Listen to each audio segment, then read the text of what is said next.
Italy, 540 BC, the height of the Etruscan civilization. The mighty Greek fleet suffers a devastating defeat in the naval battle of Eulalia off the coast of Corsica. The Greeks fight courageously, but are no match for a ruthless and extremely determined enemy. The victors aren't soldiers of a unified nation, but they are fierce and will stop at nothing in their bid to secure domination and supremacy of the Western Mediterranean. Who are these warriors, and who are they fighting for? They come from the central coast of the Tyrrhenian Sea, part of the Mediterranean, off the coast of Italy, a land now known as Tuscany, the cradle of the fascinating Etruscan civilization.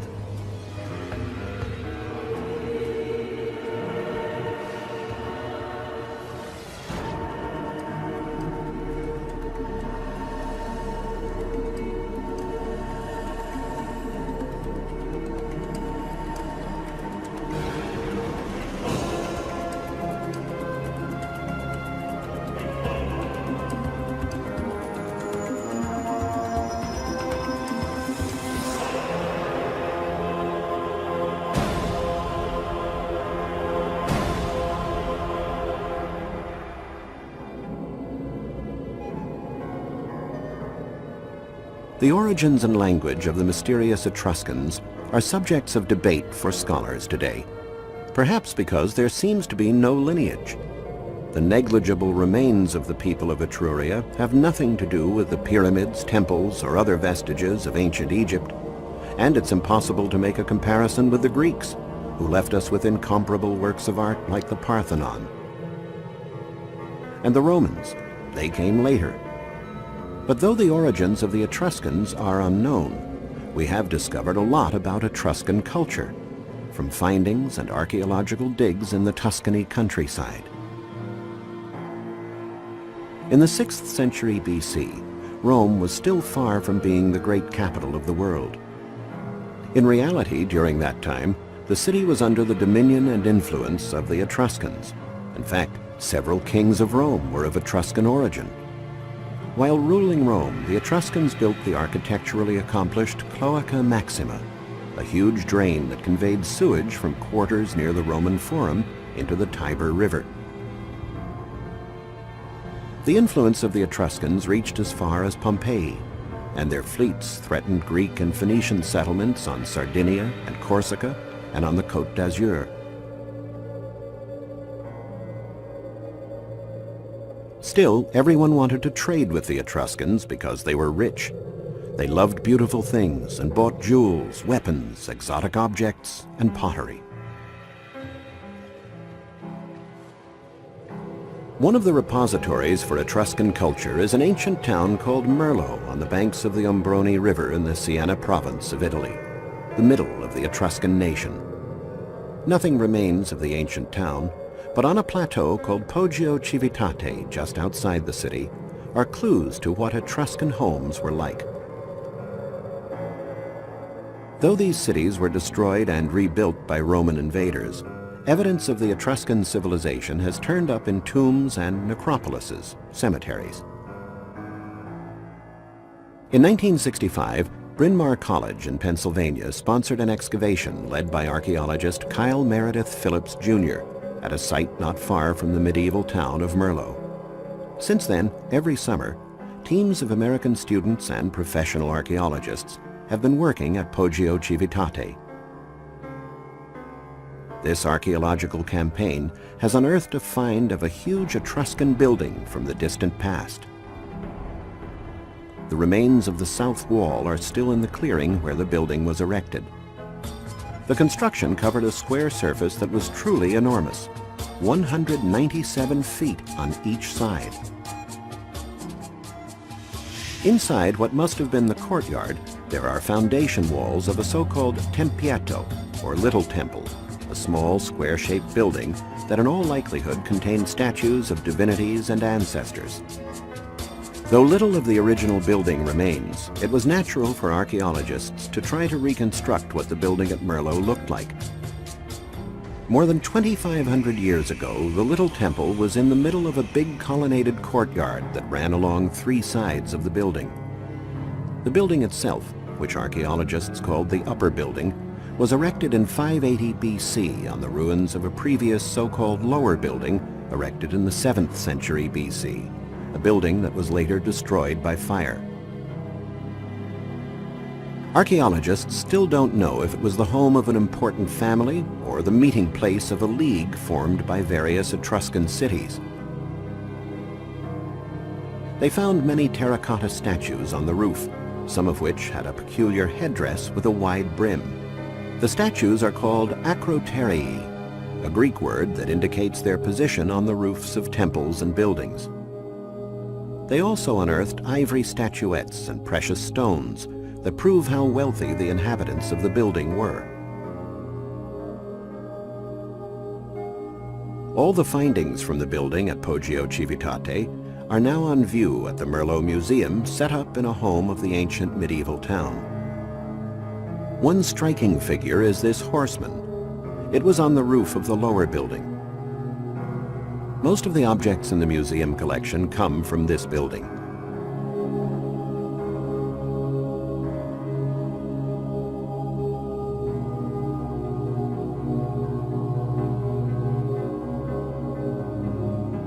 Part of the roof of the more recent building was reconstructed, and some of the acroterii that used to decorate it were repositioned on top.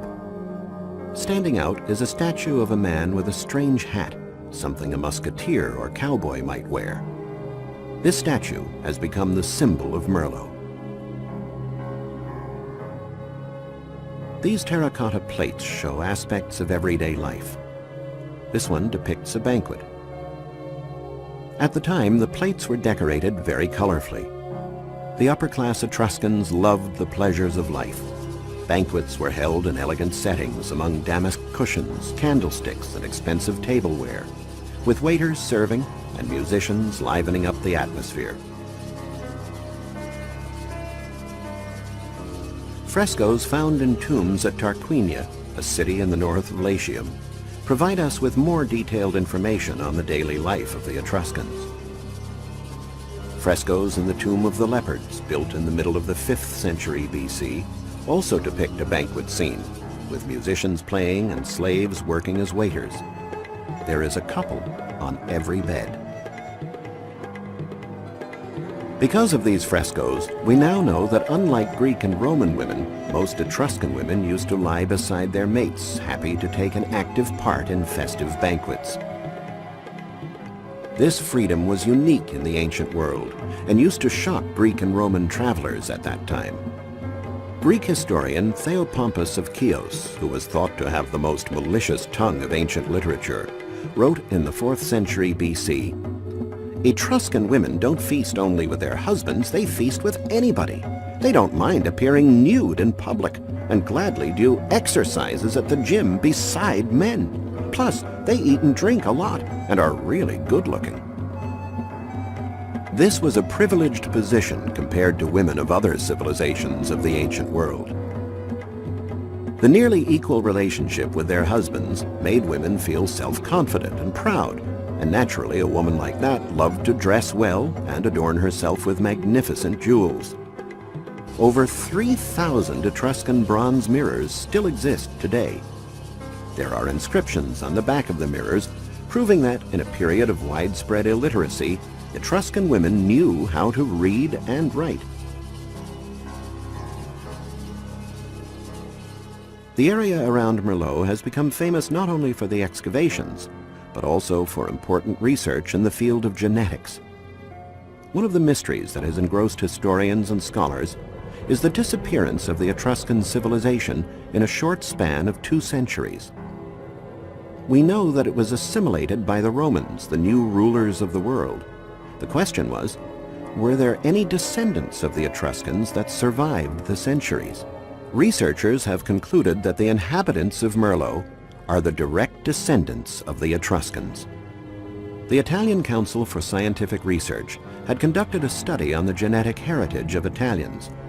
It was noted that there are 3 genetically different areas in Italy, which correspond to precise geographic locations. The most homogeneous of these areas, the one with the highest concentration of a certain genetic type, is the area of Tuscany, the ancient homeland of the Etruscans, particularly the area around the town of Merlo.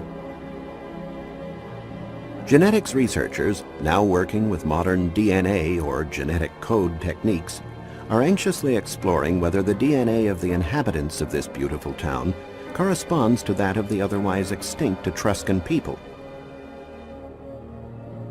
Besides Merlo, another important commercial area of Etruria is a place called Volterra, one of the most ancient cities of Italy. Volterra's name has not changed much in almost 3,000 years. Back then it was called Velathri. Like many Etruscan towns, it occupied an easy-to-defend, naturally strong position on a hilltop which dominated the valleys of the Era, Elsa, and Cicigna rivers. Volterra was a flourishing town whose inhabitants lived off their craftsmanship. They became famous for their work with alabaster, a type of soft rock that is easy to carve and is plentiful there. Though there were many types of alabaster works, it was the urns that were exported to most of Italy. Modern carving of alabaster, which prospered anew in the area at the end of the 18th century, forms a perfect link between Etruscan workers and modern craftsmen.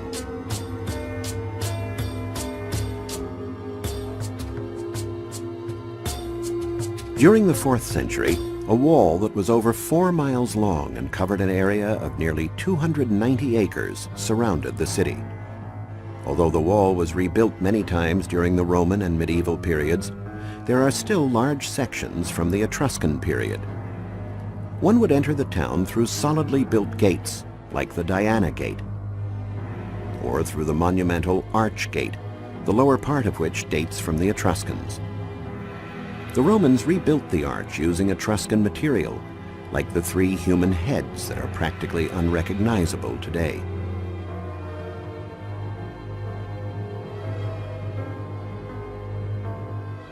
But the most substantial traces of Etruscan Volterra are found in the zone of the Acropolis, where the park of the castle is today.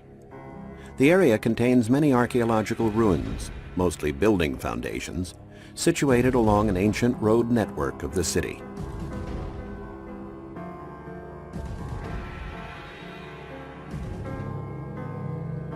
Two temples used to stand in this area, built around the 3rd century BC. The purpose of the small buildings shown in close-up is another mystery scholars have not yet managed to unravel.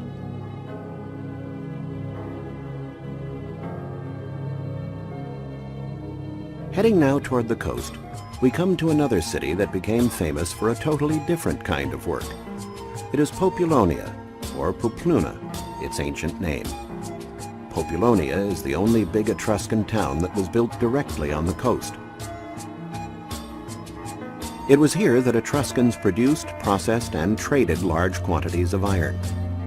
Over the centuries, they accumulated enormous piles of slag from the work of the furnaces. Some piles were 10 to 20 feet high. These slag piles were so rich in iron, even in the unprocessed state, that in 1940 the Italian army used them to make war supplies. Scholars have estimated that there could have been 2 million tons of slag in these piles. The present town of Populonia traces its origin to more recent times. The town flourished in the latter part of the Middle Ages, but iron was being refined and traded here at Populonia nearly 500 years before Christ. Where did this precious metal come from? In spite of metal-bearing chains nearby, the iron came by sea from the island of Elba. The inhabitants of Populonia were able to transport the metal and protect it from the many Phoenician and Greek pirates and rivaling Etruscan cities, thanks to a powerful fleet. The citizens grew rich in a short span of time, owing to the iron trade. Merchants used to buy the raw material at Populonia and then have skilled craftsmen make weapons and pieces of armor for their leaders and warriors.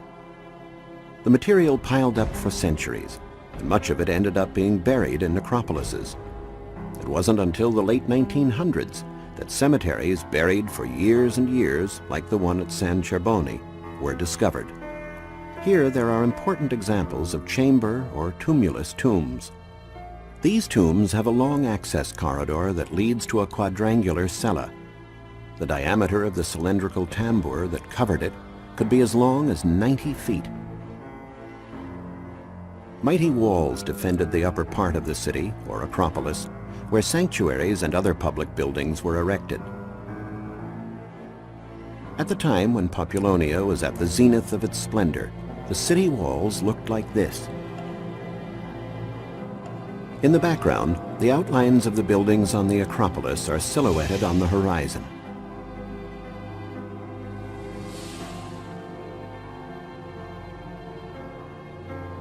The iron that left Populonia would be distributed to cities throughout the Etruscan Empire, all the way to Kisri, known in Roman times as Caere, present-day Cerveteri. Cerveteri was one of the most powerful cities in South Etruria, as is proven by the wealth found in its splendid tombs. One fine example is the sepulchre at the Tomb of the Bas-Reliefs in the necropolis at Banditaccia. It got this name from the fact that on its walls there are reproductions of objects used in everyday life. These include a lantern or oil lamp, some cord, a wine jug, as well as some utensils and weapons. But the town considered the most important city in the area was Clusium, or Cusi, one of the few cities of the ancient world that dared to defy Rome and won, at least in the early stages. Rome was only a frontier town at the peak of Etruscan splendor. Indeed, one could say it was the Etruscans who brought grandeur and a civilized way of life to Rome, and to a country that, on the whole, was rather savage at the time.